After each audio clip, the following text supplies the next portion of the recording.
Joining me now in the studio is extremist group expert Aaron Zelin. He's currently a senior fellow at the Washington Institute for Near East Policy.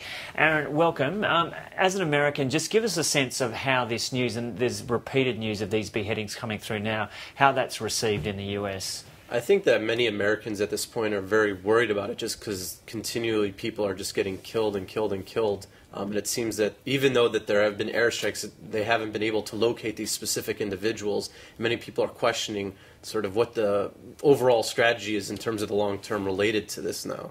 And do you understand that Islamic State has scores more hostages, so it is likely that we're going to see this recur? Yeah, it seems that the Islamic State's been kidnapping a host of Westerners over the last year or two to sort of have this drama play out over the internet, or TV for that matter, over weeks and months, so that it creates a psychological issue within Western countries related to them. And I understand you know people who knew Peter Kassig. Can you tell us anything about the work that he was doing, or how these people felt about him? Yeah, I know some kids that went to high school with him back in Indiana, because I went to undergrad in Indiana for college, and you know, Peter was doing a lot of humanitarian work for Syrians, and you see a lot of Syrians and even other religious people saying how what the Islamic State is doing is against Islam, and the Islamic State just hasn't been listening, and they just pray for his family because it's a real tragedy. So your specialty, your research specialty, is looking at how jihadist groups have adjusted since the Arab Spring. How is it that Islamic State has emerged as the dominant force in Iraq and Syria? I mean, there are a variety of factors why the Islamic State has been able to come back from the failures last decade, but I'd say that one of the things that they've done is that they've sort of gotten into this appeal related to identity and empowerment of Muslims being able to create their own state and actually doing something on their own for the first time in 200 years or so. Is it that their tactics are seen as incredibly brutal, and there's the classic line that Al-Qaeda has even kind of distanced themselves from them because they are just so barbaric? Why is it that people have been attracted to that barbarism?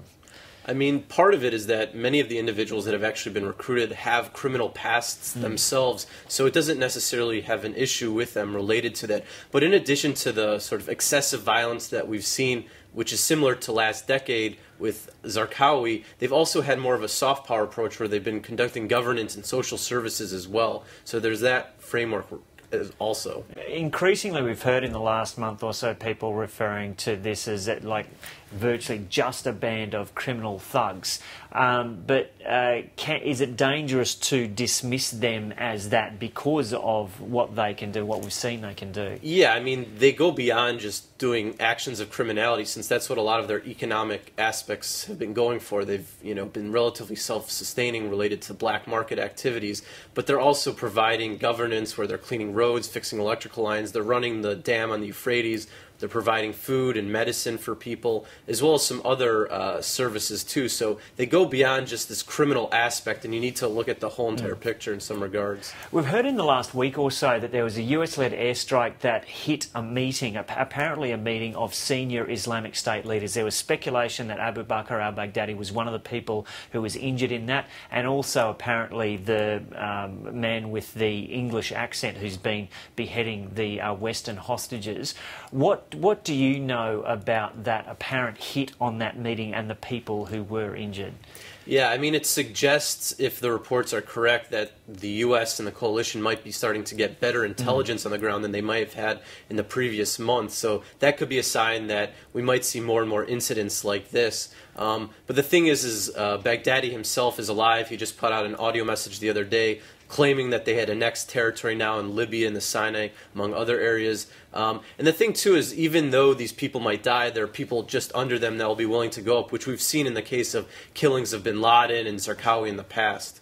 There are some people who don't think the Western nations should be involved in the military effort against Islamic State at all. Do you think Western countries should be in there leading this campaign against Islamic State? Is that the key to overcoming this barbarism? Well, I think that Western countries definitely have to take a role, since their militaries and their intelligence capabilities are a lot stronger than the local Arab actors.